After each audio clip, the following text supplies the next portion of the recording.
Hello friends, welcome to my channel Sagar प्रशिक्षण संस्थान। तो हम लोग बात कर रहे थे पाइथन प्रोग्रामिंग की। लास्ट वीडियो में आप लोगों ने फंक्शन के बारे में समझा था कि फंक्शन हम किस तरह से काम होता है, फंक्शन में फंक्शन को किस तरह से डिफ़ाइन किया जाता है, किस तरह से कॉल किया जाता है। और सबसे इम्पॉर्टेंट हमने आपको ये बताया था कि हम लोग कोडिंग में फंक्शन का यूज़ क्यों करते हैं। ओके तो आज हम लोग इसी फंक्शन के टॉपिक को और आगे बढ़ाएंगे और कुछ छोटे छोटी एप्लीकेशंस जिन पर कल हम लोग बात कर रहे थे। लास्ट मैंने वीडियो वहाँ पर एंड अप किया था और ये बोलते हुए मैंने एंड अप किया था कि इन फंक्शंस का यूज़ हम लोग छोटे छोटे एप्लीकेशंस में करेंगे ताकि फंक्शंस को और अच्छे से समझा जाए। तो चलिए वीडियो को आगे बढ़ाते हैं और फंक्शन का यूज़ करके कुछ प्रोग्रामिंग हम लोग करते हैं। तो आइए देखते हैं। तो हमारा फर्स्ट प्रोग्राम होगा अगर हमें किसी नंबर का फैक्टोरियल निकालना है। देखिए फैक्टोरियल आप में से जितने भी मैथ्स के स्टूडेंट होंगे सभी ने फैक्टोरियल पढ़ा है। अगर आप में से किसी ने फैक्टोरियल नहीं जानते हैं तो कोई प्रॉब्लम नहीं है, मैं आपको यहाँ पर पूरी चीज़ें बताऊंगा कि फैक्टोरियल क्या होता है और पाइथन प्रोग्राम का यूज़ करके यूजिंग फंक्शन आप फैक्टोरियल किस तरह से फाइंड आउट कर पाएंगे। तो चलिए बात करते हैं। तो हमारा फर्स्ट फंक्शन का यूज़ करते हुए एक हमारा पहला प्रोग्राम होगा जिसका नाम होगा फैक्टोरियल। तो मैंने इसी नाम से फाइल क्रिएट कर ली है, फैक्टोरियल स्पेलिंग हमने यहाँ पे दे दी factorial.py। तो चलिए देखते हैं। आज इस प्रोग्राम में आपको मैं एक चीज़ और बताने वाला हूँ कि अगर हमें यूजर से कोई इनपुट लेना हो तो कैसे लेंगे। ठीक है, तो आइए बात करते हैं। जैसे मुझे एक वेरिएबल मैंने लेट किया नम और मुझे एक नंबर चाहिए जिसका हमें फैक्टोरियल निकालना है, तो ये भी हम यूजर से ही ले लेंगे। तो यूजर से वैल्यू लेने के लिए पाइथन ने हमें एक इनबिल्ट फंक्शन दिया हुआ है जिसका नाम है इनपुट। अब देखिए नाम से ही क्लियर हो रहा है कि हमें इनपुट लेना है, यूजर से लेना है। तो आसान सा फंक्शन दिया गया है इनपुट। अब इनपुट में हमें यूजर के सामने क्या मैसेज शो करना है, तो हमने वो मैसेज डाल दिया कि टाइप एनी नंबर। यूजर यहाँ पर जो भी नंबर डालेगा उस नंबर का हमें फैक्टोरियल निकालना है। अब बात करते हैं कि भाई फैक्टोरियल क्या है। देखिए अगर मैं आपसे कहूँ कि 5 का फैक्टोरियल क्या होगा, तो देखिए 5 का फैक्टोरियल निकालने का मतलब ये है कि आप 1 से लेकर के 5 तक के नंबर्स का मल्टीप्लाई करा दीजिए। That means 1 into 2 into 3 into 4 into 5। तो आपको इसका जो रिजल्ट आएगा वो कुछ 120 आएगा। ठीक है, इसी तरह से अगर हम आपसे कहें कि मुझे 4 का फैक्टोरियल निकालना है, तो 4 का फैक्टोरियल निकालने का मतलब ये है 1 इंटू 2 इंटू 3 इंटू 4। इस तरह से आप किसी भी नंबर का फैक्टोरियल निकालते हैं। जैसे मैंने 5 की बात की थी, तो 5 का फैक्टोरियल कैसे मिलेगा 1 into 2 into 3 into 4 into 5। Same अगर मुझे 6 का फैक्टोरियल निकालना है तो कैसे निकालेंगे 1 into 2 into 3 into 4 into 5 into 6। तो आपको समझ में आया होगा सबसे पहले तो कि फैक्टोरियल क्या होता है। तो ये मैंने आपको बताया कि आप किसी भी नंबर का फैक्टोरियल जो निकालने का जो मैथमेटिकल प्रोसीजर होता है वो ये होता है। अब इसी मैथमेटिकल प्रोसीजर को हमें कन्वर्ट करना है अपने पाइथन प्रोग्राम में। तो जैसे हमने यहाँ पर 4 5 6 लिया है, तो ये नंबर मैंने यूज़र पर डिपेंड कर दिया। अब यूज़र हमें बताएगा कि उसे किस नंबर का फैक्टोरियल निकालना है। तो इसको मैं यहाँ से हटा देता हूँ। तो सबसे पहले मैंने यूजर से ले लिया कि किस नंबर का फैक्टोरियल निकालना है। ठीक है, उसके बाद आपको यहाँ पर एक और कॉन्सेप्ट हम आपको बताते हैं, लूपिंग। देखिए लूप का क्या मतलब होता है। यहाँ पर आपको फंक्शन और प्लस लूपिंग दोनों की हम यहाँ पर आपको इन्फॉर्मेशन देंगे। लूप का क्या मतलब होता है, देखिए लूप का मतलब ये होता है कि कोई भी चीज़ हमें बार बार जब परफॉर्म करनी होती है तो उसके लिए हम लोग लूप का यूज़ करते हैं। तो यहाँ पर हम लोग देखिए 2 चीज़ों पे काम करेंगे। एक जो हमारा मेन टॉपिक है फंक्शन, और फंक्शन के साथ साथ हम लोग काम करेंगे लूप में। तो आइए देखते हैं। अब मैंने सबसे पहले क्या किया, एक फंक्शन को डिफाइन किया। अब ये फंक्शन क्या करेगा, एक फैक्टोरियल, मैंने फंक्शन डिफाइन किया, फैक्टोरियल फंक्शन का नाम हो गया, और हमें किस नंबर का फैक्टोरियल चाहिए वो इसमें पास कर दिया जाएगा।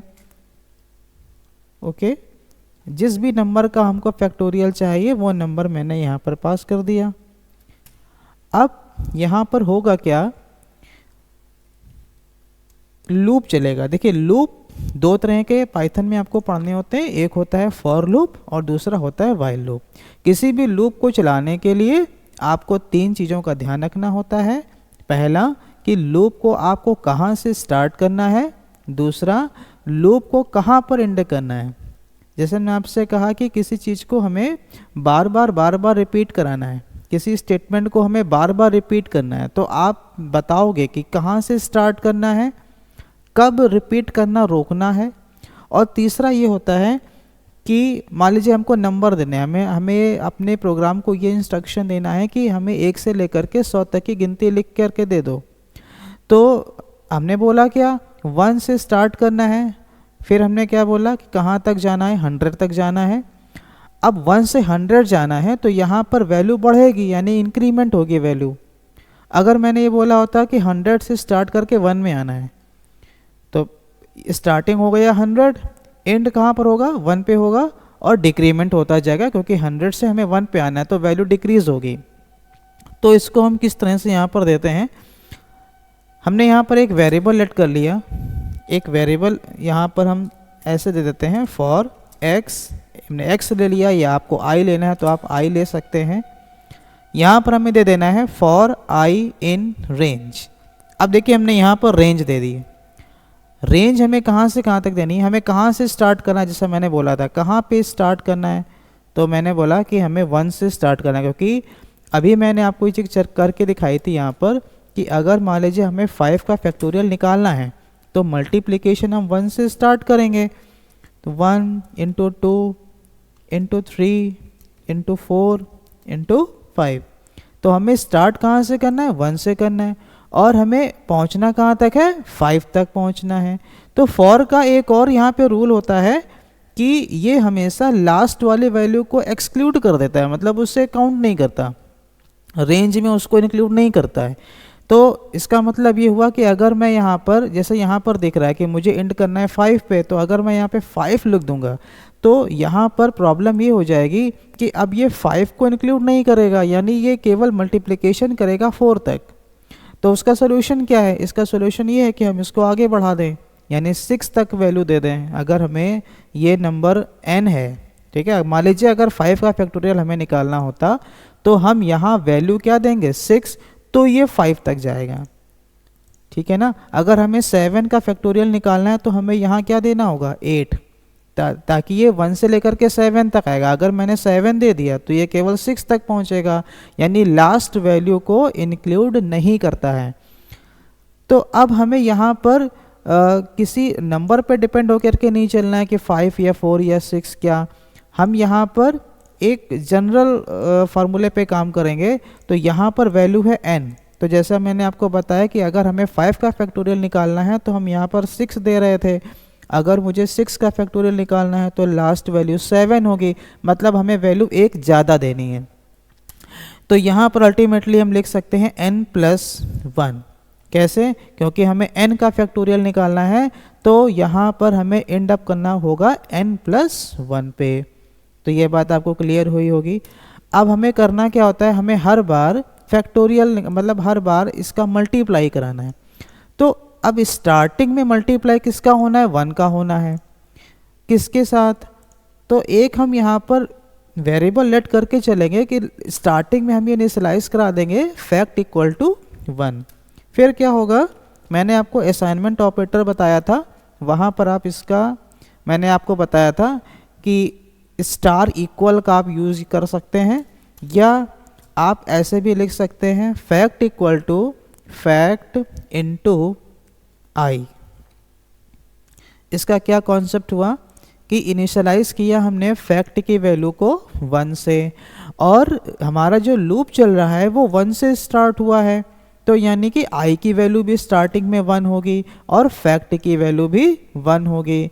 तो इनिशियलाइज जब कराएंगे, इसको मल्टीप्लिकेशन कराएंगे, तो 1 इंटू 1, देखिए फैक्ट की वैल्यू भी यहाँ पे 1 है और i की वैल्यू भी 1 है, तो 1 का 1 से मल्टीप्लाई होने पर फैक्ट की वैल्यू अगेन क्या हो जानी है, 1 हो जाएगी। इसके बाद क्या होगा, लूप फिर से आगे बढ़ेगा। अब i की वैल्यू 1 से 2 हो जाएगी और फैक्ट की वैल्यू जो पिछली बार आई थी, फैक्ट की लास्ट वैल्यू क्या थी, 1, अब 1 का मल्टीप्लाई 2 से हो जाएगा, ठीक है ना। उसके बाद फिर से वैल्यू बढ़ेगी, यानी i की वैल्यू 3 हो जाएगी। तो लास्ट वैल्यू फैक्ट की 2 हो चुकी थी, क्योंकि 1 का मल्टीप्लाई 2 से हुआ था, तो फैक्ट की वैल्यू 2 हो गई। अब i की वैल्यू 3 है, तो 2 का मल्टीप्लाई 3 से हो जाएगा, यानी फैक्ट की वैल्यू 6 हो जाएगी। समझ में आ रहा होगा आप लोगों को। इसी प्रोसीजर को हम बार बार रिपीट कराते जाते हैं और हमें कुछ नहीं करना होता है, ये लूप ही हमारा सारा काम कर रहा होता है, क्योंकि लूप का काम क्या है कि बार बार स्टेटमेंट्स को एग्जीक्यूट कराना। जब तक इस रेंज में वैल्यू रहेगी तब तक ये लूप चलता रहेगा और बार बार फैक्ट में मल्टीप्लाई होकर के वैल्यू आती जाएगी। इसके बाद जैसे ही लूप हमारा ख़त्म होगा, एंड होगा, n वैल्यू पे जैसे ही हमारा लूप फिनिश होगा, ये लूप से बाहर आएगा और हम वहाँ पर प्रिंट स्टेटमेंट के थ्रू फैक्ट की वैल्यू को प्रिंट करा सकते हैं, या हम यहाँ पर इसे रिटर्न भी कर सकते हैं। प्रिंट स्टेटमेंट का भी यूज़ कर सकते हैं या फिर हम रिटर्न स्टेटमेंट का भी यूज़ कर सकते हैं। रिटर्न करने से क्या होगा, जब हम इस फंक्शन को कॉल कराएंगे तो उस समय प्रिंट स्टेटमेंट का यूज़ कर सकते हैं। अब मैंने आपको बताया था कि ये फंक्शन की डेफिनेशन होती है। डेफिनेशन को एग्जीक्यूट अगर आप करा देंगे, देखिए अगर हम इस प्रोग्राम को रन करा देंगे तो हमें कोई भी वैल्यू नहीं मिलेगी। देखिए ये सिर्फ हमसे नंबर पूछ रहा है, मैंने 5 यहाँ पे टाइप किया लेकिन हमें कोई भी आउटपुट नहीं मिला। उसका रीज़न क्या है कि फंक्शन 2 पार्ट में मैंने बोला था काम करता है। एक होता है फंक्शन की डेफिनेशन, दूसरा होता है फंक्शन की कॉल। अगर आपने फंक्शन को डिफाइन किया लेकिन उसको कॉल नहीं किया, मतलब आप उसका यूज़ कर ही नहीं रहे, मतलब चीज़ कोई आपके सामने पड़ी हुई है लेकिन आप उसका यूज़ नहीं कर रहे हैं, तो आपको उसका आउटपुट नहीं मिलेगा। तो सेम यहाँ पर भी है कि आपने फंक्शन को बना करके रखा हुआ है लेकिन आप उसका यूज़ नहीं कर रहे हैं। अभी आपने सिर्फ फंक्शन को बनाया है, आप उसका यूज़ नहीं कर रहे हैं। तो यूज़ करने के लिए आपको करना क्या है, आपको फैक्टोरियल फंक्शन को कॉल करना है। और किस नंबर का आपको फैक्टोरियल निकालना है, आपने जो यूजर से वैल्यू ली थी वो किस में ली थी, नम वेरिएबल में ली हुई थी। तो आपने क्या किया, इसी नम वेरिएबल को आपको यहाँ पर पास करा देना है। तो क्या होगा, जैसे ही आपने नम को यहाँ पे पास किया, फंक्शन कॉल हुआ, नम की वैल्यू n में असाइन हो गई। n में असाइन होते ही इसको पता चल गया कि इसे लूप कहाँ से स्टार्ट करना है और कहाँ तक जाना है। फैक्टोरियल क्योंकि निकालना है तो स्टार्टिंग 1 से ही होगी, और इसे कहाँ तक जाना है, आपने इसकी रेंज दे देनी है n+1। उसका रीज़न मैंने आपको बताया था, क्योंकि ये अगर आप यहाँ पर n लिखते हैं तो ये n-1 तक रहेगा, मतलब लास्ट वैल्यू को इंक्लूड नहीं करता है, जिसकी वजह से आपको यहाँ पर एक वैल्यू एक्स्ट्रा देनी होती है। तो अगर आपको किसी n नंबर का फैक्टोरियल निकालना है तो यहाँ रेंज आपको n+1 दे देनी है। इसके बाद ये हमने यहाँ पर लॉजिक लगाया हुआ है कि fact equal to fact into I, या आप इसको शॉर्ट में भी लिख सकते हैं। इसका एक शॉर्टकट असाइनमेंट ऑपरेटर भी आप यूज़ कर सकते हैं, फैक्ट स्टार इक्वल टू आई, आप इसका भी यहाँ पर यूज़ कर सकते हैं और आपको इसका आंसर मिल जाएगा। देखिए इसको रन करा करके हम लोग चेक करते हैं। जैसे हमने इसको रन किया, टाइप नंबर पूछने लगा, मैंने दिया 5। यहाँ पर कुछ एरर है, इसको मैं देख लेता हूँ क्या एरर आ रही है यहाँ पे।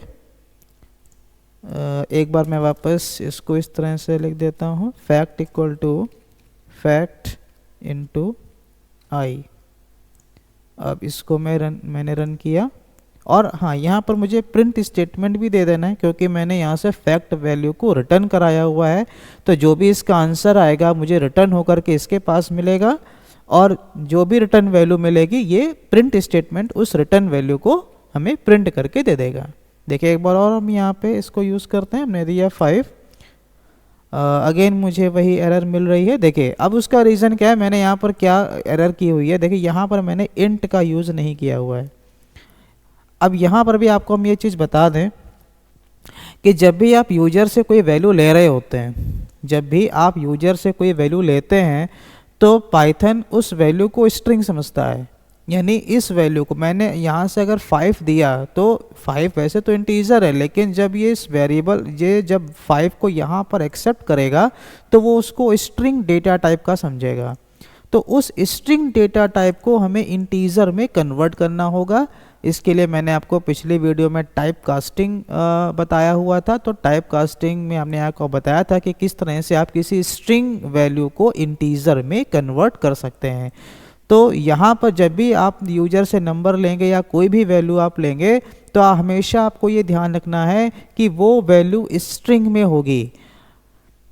अगर आपको यहाँ पर नाम किसी का नेम लेना है सपोज, तो कोई प्रॉब्लम नहीं है कि नेम तो स्ट्रिंग में होगा, आप उसको इंटीजर में कन्वर्ट नहीं कर सकते। लेकिन अगर आपको यहाँ पर कोई नंबर भी लेना है और यूज़र वो नंबर ही डालेगा, फिर भी पाइथन क्या करेगा, क्योंकि उसका डिफ़ॉल्ट डेटा टाइप क्या होता है, स्ट्रिंग होता है, तो वो उस वैल्यू को स्ट्रिंग में ही एक्सेप्ट करेगा। अब आपका काम ये होगा कि उस स्ट्रिंग को आप इंटीजर में कन्वर्ट करेंगे।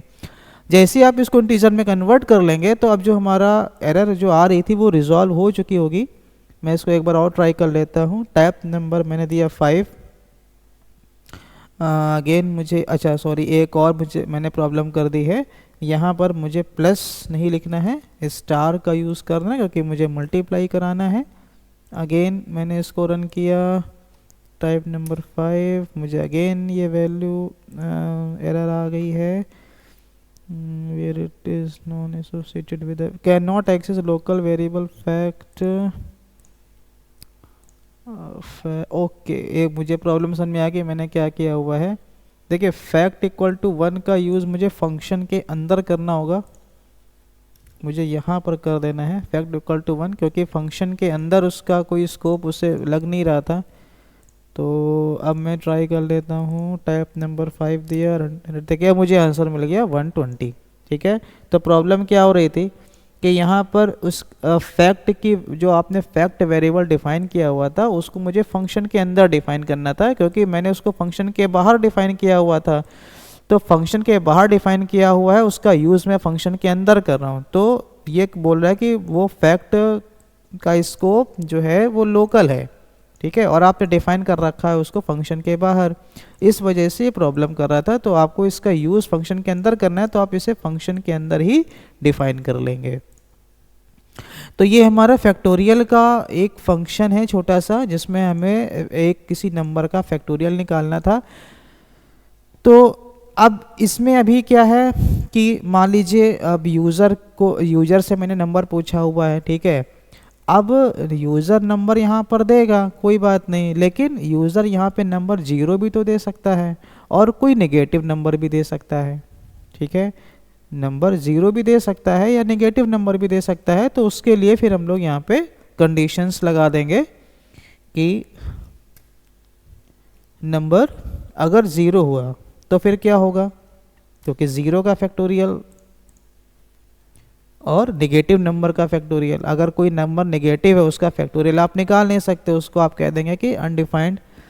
तो पहले आपको यहाँ पर ये चेक कर लेना है, तो उसके लिए क्या करेंगे, कंडीशन दे देंगे। कंडीशन किस तरह से आपको देनी है, आपको यहाँ पर ये चेक करना है कि if n equal to if n less than 0। देखिए फर्स्ट कंडीशन आपने क्या दे दी कि अगर n की वैल्यू 0 होती है तो आप यहाँ पर मैसेज प्रिंट कर देंगे रिटर्न इनवैलिड नंबर, क्योंकि अगर नेगेटिव वैल्यू है तो नेगेटिव वैल्यू का फैक्टोरियल अनडिफाइंड होता है। देन आपने एक और यहाँ पर कंडीशन दे दी, एलिफ अगर n की वैल्यू होती है इफ n इक्वल्स टू, देखिए डबल इक्वल का आप यूज करेंगे क्योंकि यहाँ पर आप कंपेयर कराएंगे।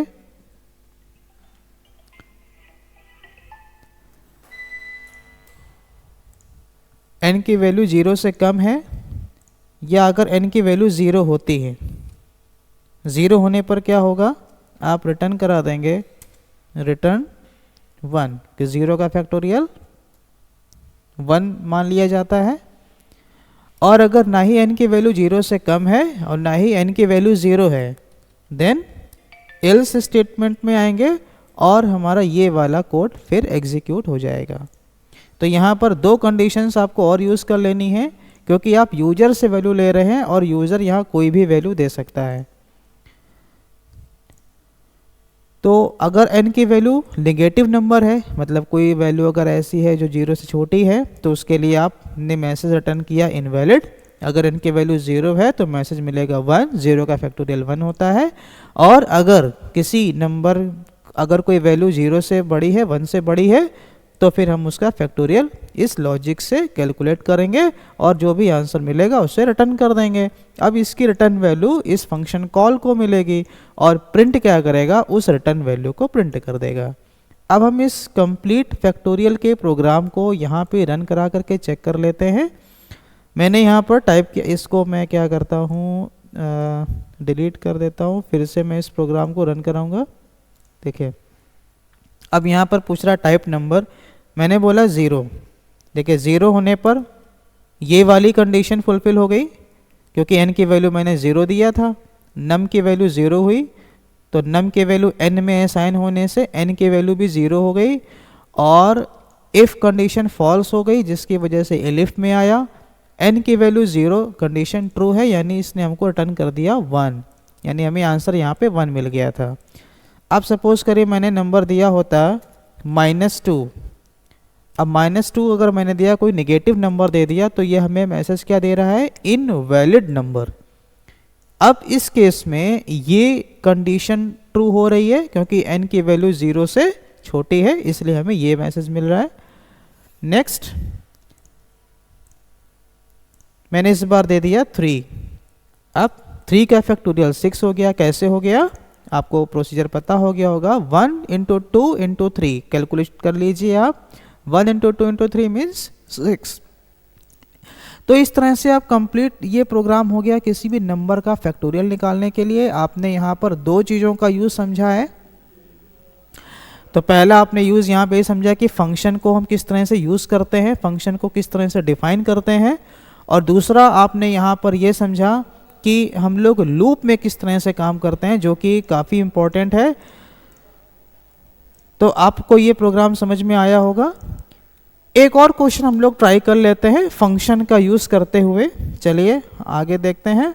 इस बार हमें क्या करना है, अब मैंने एक ऐसा प्रोग्राम बनाया जो क्या करता है, 1 से लेकर के 20 तक की सारी इवन नंबर्स हमें प्रिंट करके दे दे। हमें कुछ ऐसा प्रोग्राम बनाना है, 1 से लेकर के 20 तक की सारी इवन नंबर्स हमें आउटपुट में चाहिए।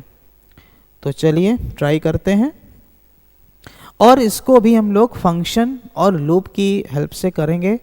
यूजर से वैल्यू लेंगे। तो अब यहाँ पर यूजर से हमें दो इनपुट लेने हैं। एक तो मैंने बोला कि 1 से 20, यह यूज़र का कोई भी माइंडसेट हो सकता है। वो ये कह सकता है कि 15 से 25 यानी 15 से 25 तक के बीच करके हमको सारी इवन नंबर चाहिए। कोई कहेगा कि हमको 30 से 50 के बीच करके सारी इवन नंबर चाहिए। या कोई ये कह सकता है कि हमें 1 से लेकर के 100 तक के सारी इवन नंबर्स चाहिए। तो अब इस प्रोग्राम को हम लोग को डायनेमिक भी बनाना है। तो सपोज़ करें मैंने एक n1 वेरिएबल ले लिया। इस पे पिछली बार की तरह मैंने क्या किया, सबसे पहले तो मुझे एक फ़ाइल बना देनी है। एक फ़ाइल का नाम दे दिया मैंने event.py। event.py मैंने एक फ़ाइल बनाई। एक n1 वेरिएबल ले लिया, int फंक्शन बना दिया, इनपुट फंक्शन का यूज़ किया। यहाँ हमने यूजर से पूछा टाइप स्टार्टिंग नंबर, कि उसे कहाँ से स्टार्ट करना है, टाइप स्टार्टिंग नंबर।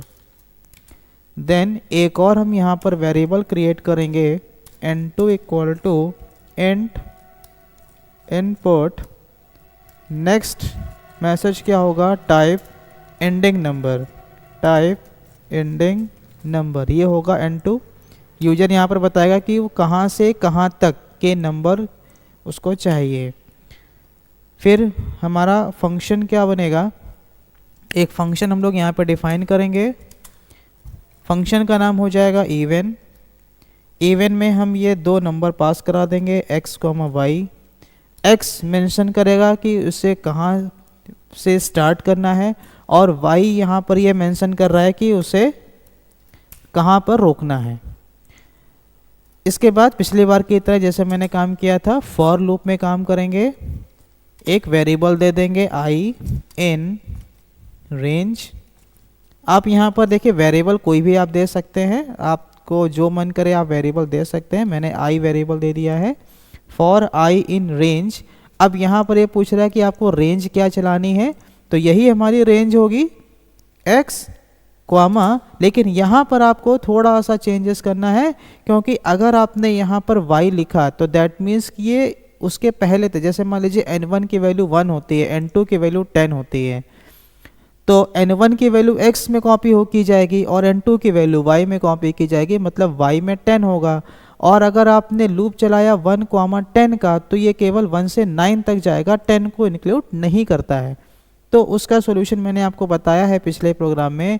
आप क्या करेंगे, यहाँ पर y + 1 कर देंगे, यानी यहाँ पर जब होगा 11 तो ये चलेगा 10 तक। तो ये बात आपको क्लियर कर लेनी है। After that we have to find which number is even.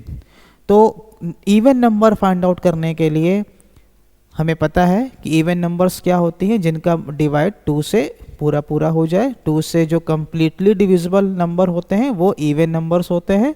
तो कम्प्लीटली डिविजिबिलिटी आप प्रोग्राम में किस तरह से चेक करेंगे, आपको यहाँ पर मॉडुलस ऑपरेटर का यूज़ करना होता है, क्योंकि मॉडुलस ऑपरेटर ये बताता है रिमाइंडर क्या हो बचा।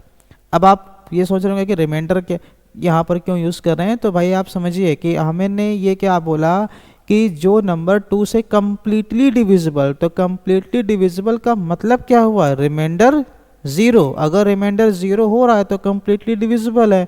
तो हमें यहाँ पर यही तो चेक करना है कि अगर रिमाइंडर की वैल्यू 0 आ रही है, दैट मीन्स कि 2 उससे कम्प्लीटली डिविजिबल है और वो नंबर फिर इवन हो जाएगा। तो अगर वो नंबर इवन होता है तो हम उस नंबर को प्रिंट कर देंगे, यहाँ पर हम दे देंगे प्रिंट x। और अगर वो नहीं होता है तो एल्स में आप आ जाएंगे, या आप इस एल्स को स्टेटमेंट का यूज़ ही ना करें, क्योंकि मुझे केवल इवन नंबर ही चाहिए। तो ये हमारा प्रोग्राम हो गया। लेकिन अब जैसे मैंने पहले भी आपको बताया हुआ है कि ये केवल फंक्शन की डेफिनीशन है। फंक्शन की डेफिनेशन को एग्जीक्यूट कराने के लिए आपको फंक्शन को कॉल करना पड़ेगा। अगर आप फंक्शन कॉल नहीं करते हैं तो फंक्शन एग्जीक्यूट नहीं होगा। अब इवन फंक्शन के अंदर आप देख रहे हैं कि यहाँ हमने 2 आर्गुमेंट पास किए हुए हैं। तो हमें यहाँ पर कल भी मैंने बताया था कि जितने आर्गुमेंट्स होते हैं उतने पैरामीटर्स भी आपको देने होते हैं। तो हमारे पास 2 पैरामीटर्स ऑलरेडी हैं।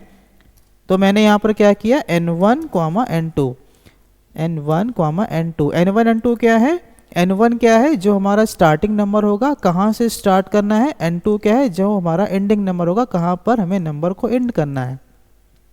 अब जैसे हम इस फंक्शन को कॉल करेंगे तो n1 की वैल्यू जैसा मैंने बोला था x में असाइन हो जाएगी और n2 वैल्यू y में असाइन हो जाएगी। लूप चलेगा x, y + 1, क्योंकि लास्ट वैल्यू इंक्लूडेड नहीं होती है, इसलिए हमें एक एक्स्ट्रा वैल्यू लेकर के चलनी होगी।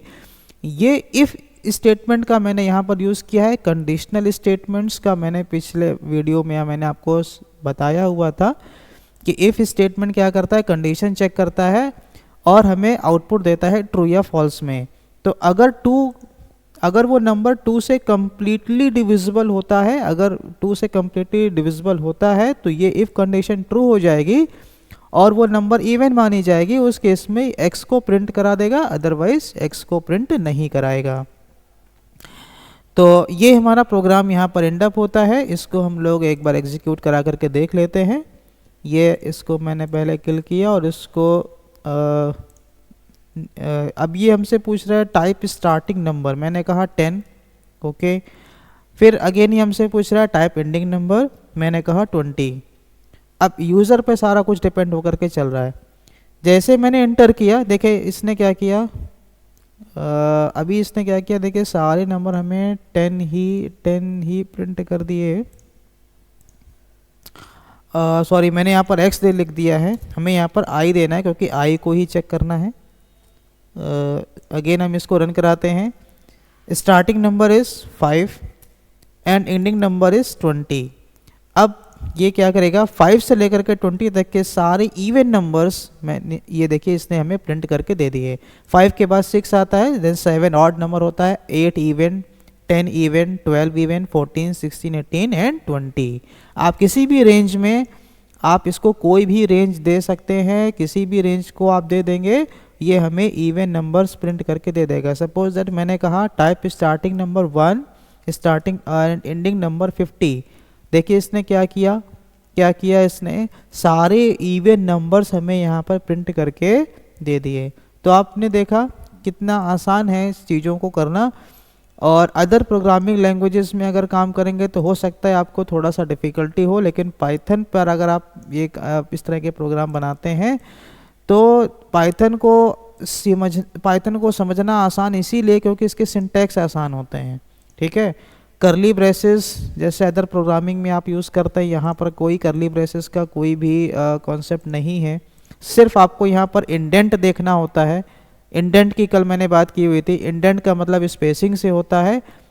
अगर आप फंक्शन के अंदर काम कर रहे हैं तो देखिए मैंने यहाँ पर आपको टैब की का यूज़ करना है। अगर ये आप पीछे कर देंगे, इसको बैक स्पेस प्रेस कर देंगे तो ये लूप फंक्शन के बाहर माना जाएगा। इसलिए आपको यहाँ पर एक इंडेंट दे देना है, मतलब आपको यहाँ पर टैब की का यूज़ करना है।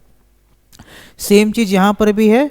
इफ़ को मैंने टैब की का यूज़ करते हुए आगे बढ़ाया है क्योंकि अगर ये इफ़ पीछे होगा यानी बैक स्पेस अगर आप यहाँ पे प्रेस कर देंगे तो ये इफ़ स्टेटमेंट फॉर से बाहर हो जाएगा, जो कि फिर हमारे लॉजिक को ये रॉन्ग कर देगा। तो हमें क्या करना है, टैब की का यूज़ करना है। सेम इस कॉन्सेप्ट में भी है कि हमें प्रिंट स्टेटमेंट भी इफ़ के अंदर देना है क्योंकि हमें तभी प्रिंट करना है जब नंबर इवन होगी। तो यहाँ पर भी वही है कि हम यहाँ पर टैब की का यूज़ करके प्रिंट को आगे करेंगे। तो ये इंडेंट जो इसमें कॉन्सेप्ट होता है इसको आपको ध्यान रखना होगा। तो हम लोगों ने दो प्रोग्राम में आज काम किया है, फैक्टोरियल का प्रोग्राम और एक इवन या ऑड नंबर। देखिए अगर हमें ऑड नंबर निकालना होता है तो हम क्या करेंगे, यहाँ पर 0 की जगह 1 कर देंगे सिंपली, क्योंकि अब 2 का डिवाइड आप कर रहे हैं तो अगर वो ऑड नंबर हुआ तो रिमाइंडर हमें 1 बचेगा। अब इस प्रोग्राम को अगर हम रन कराएं तो जो भी आप रेंज देंगे, इसको मैं किल करके दोबारा से रन करा लेता हूँ, जो भी आप यहाँ पे नंबर देंगे, सपोज करिए मैंने एक नंबर दे दिया 5, एक नंबर दे दिया मैंने 10, तो 5 से लेकर के 10 तक के सारे ऑड नंबर्स ये हमें प्रिंट करके दे रहा है, क्योंकि मैंने यहाँ पर क्या लिख दिया, i मॉड्यूलस 2 इक्वल टू 1। तो यहाँ पर एक कंपेयर कर रहा है कि क्या रिमाइंडर की वैल्यू 1 आई। जब रिमाइंडर 1 होगा दैट मीन्स कि ये हमें ऑड नंबर दे देगा, और अगर आपको इवन निकालनी है तो आप यहाँ पर 0 कर देंगे, दैट मीन्स कि ये तब वैल्यू प्रिंट करेगा जब 2 किसी नंबर से कम्प्लीटली डिविजिबल होगा। तो आपको ये चीज़ें समझ में आई होंगी, फंक्शन पे किस तरह से काम करना है ये आपको समझ में आया होगा, लूप में किस तरह से काम करना है समझ में आया होगा।